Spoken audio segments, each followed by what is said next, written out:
আসসালামু আলাইকুম, আমি শাহরিয়ার রাজ ভিউয়ার্সের নতুন আরেকটি ভিডিও আপনাদেরকে আমন্ত্রণ জানাচ্ছি। আজকে গতানুগতিক যে ভিডিওগুলো আমি আপনাদেরকে দিয়ে থাকি সেটা হচ্ছে সমাজ সচেতনতামূলক কিছু ভিডিও। আর আজকে যে বিষয়টি আমার পিছনে যে ব্যানার আছে আপনাদের হয়তো বুঝতে বাকি নেই যে আসলে আমি কী বিষয় নিয়ে কথা বলতে চাচ্ছি। হ্যাঁ, টাইফয়েড টিকাদান ক্যাম্পেইন 2025 নিয়ে আমি আপনাদের সাথে কথা বলবো। আজ থেকে শুরু হয়েছে, আজ 12 অক্টোবর।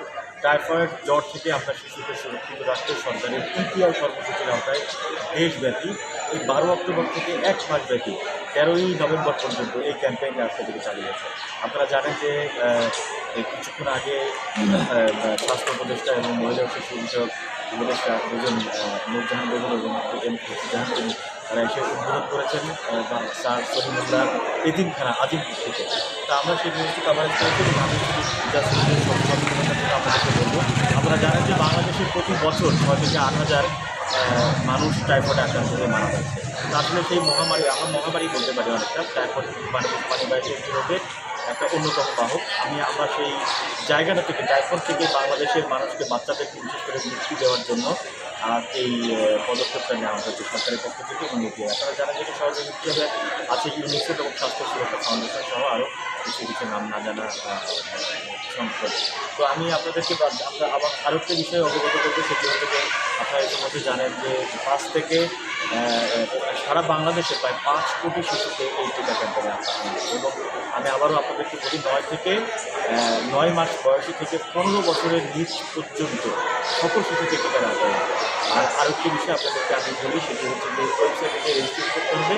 রেজিস্ট্রেশন করবেন www.vaxepi.gov.bd এই ওয়েবসাইটে যে আপনার সোনামণির যে জন্ম নিবন্ধন রয়েছে, সেই জন্ম নিবন্ধন 17 ডিজিটের একটি সংখ্যা, সেই 17 ডিজিটের সংখ্যা দিয়ে এই ওয়েবসাইট থেকে রেজিস্ট্রেশন করতে হবে। তাহলে আপনার সোনামণি সম্পন্ন হলেই আপনি টিকা দিতে পারবেন। আপনার নিকটস্থ স্কুল বা নিকটস্থ ইপিআই টিকা কেন্দ্রগুলো, সেন্টারগুলি করেছে and the 82% full routine immunization. চিকিৎসার ক্ষেত্রে তেমন কোনো খামতি নেই, কিন্তু এই উপচে পড়া ভিড় এটাকে আমরা সমান দিতে পারি না, ম্যানেজ করতে পারছি না। তো সেই জন্যই বলবো, যত বেশি পারি আমরা রোগকে প্রতিরোধ করি। রোগ যদি আমরা প্রতিরোধ করতে পারি তাহলে আমাদের হাসপাতালে এত জায়গার দরকার হবে না। টাকা তোমাদেরও নিতেছি।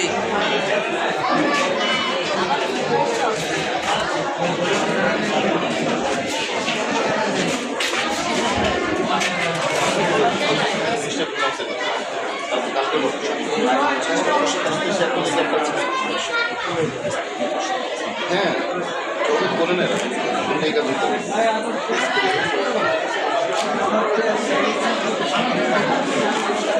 আপনি 12টায় যাচ্ছেন, যে দেখি সকালবেলা আজকে 7:55 5:55 8:10 আমরা 8:14 সাল